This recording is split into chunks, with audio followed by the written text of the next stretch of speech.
Have you ever felt the urge to cry but decided not to because you were afraid of what you would think of yourself or what other people would think of you? What if a girl heard that you were crying? Would she even think that you were a real man anymore?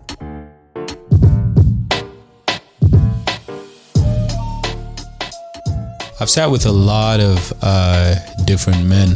I think one of the most memorable moments was sitting in a room full of different men who are, businessmen, politicians, and when they were talking about the women in their lives, they all came down to one thing. It was not how the woman behaved. It wasn't, it was just down to words. It was just like she said this or she spoke this. And that I've found is the most damaging thing to a lot of men. And this is why you find the suicide rate for men is very high, because oftentimes with us men is that we open up our hearts to the woman that wins it. And when I open up my heart, what that necessarily means is that I'm giving you a direct, clean shot to this one place that I have kept protected all my life. Because even when I'm with my guys, there's rarely times when friends are emotional, open up. You know what I'm saying? Like, oh, guys, this is how I feel. Even if you're talking about, even when guys are talking about a weakness, they'll always kind of come out of it with a strength. You know what I'm saying? So you have many men who will not come out with and say, man, I think I have an alcohol addiction. It's like, I'm buying drinks. We're popping off and kind of like in a celebrating mode, but it'd be like, they're not gonna like, man, I almost lost my job because this alcohol has me taken, you know what I'm saying? Or this addiction or this pornography or different things that people deal with. They're not gonna express it in a way. It's just like, man, And so when you finally get the opportunity to open up, it's often, and I honestly tell you, often with a woman. It's either through a mother or sister. And what oftentimes is the mistake is, oh, he's told me this, he's mine. And the problem is, you're in the attempt to possess somebody, you can end up losing them.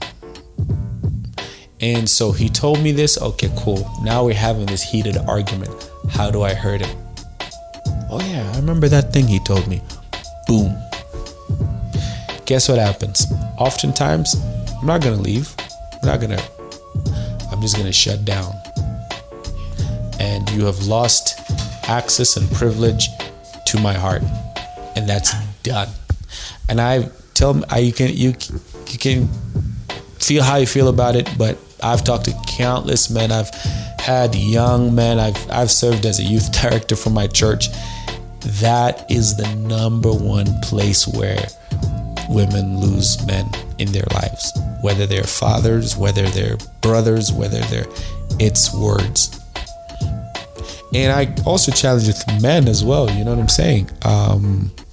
Don't degrade fellow men, you know what I'm saying? Let's lift each other up. We can correct each other, strengthen each other. We test each other, you know what I'm saying? But at the end of the day, we also hold each other accountable, which is what should happen. But I feel like knowing someone's weakness I've taken it more as a privilege now.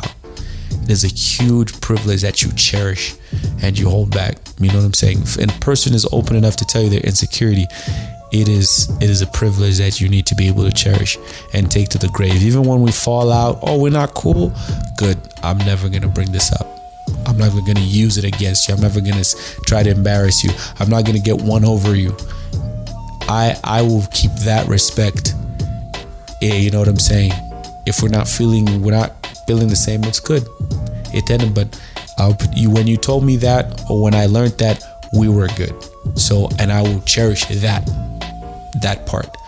But this is what it's become. And I think a lot of people lose people based on the fact that they cannot be trusted with their weaknesses. So be that person who someone can trust with their weaknesses. 96.9 FM, Pearl Radio.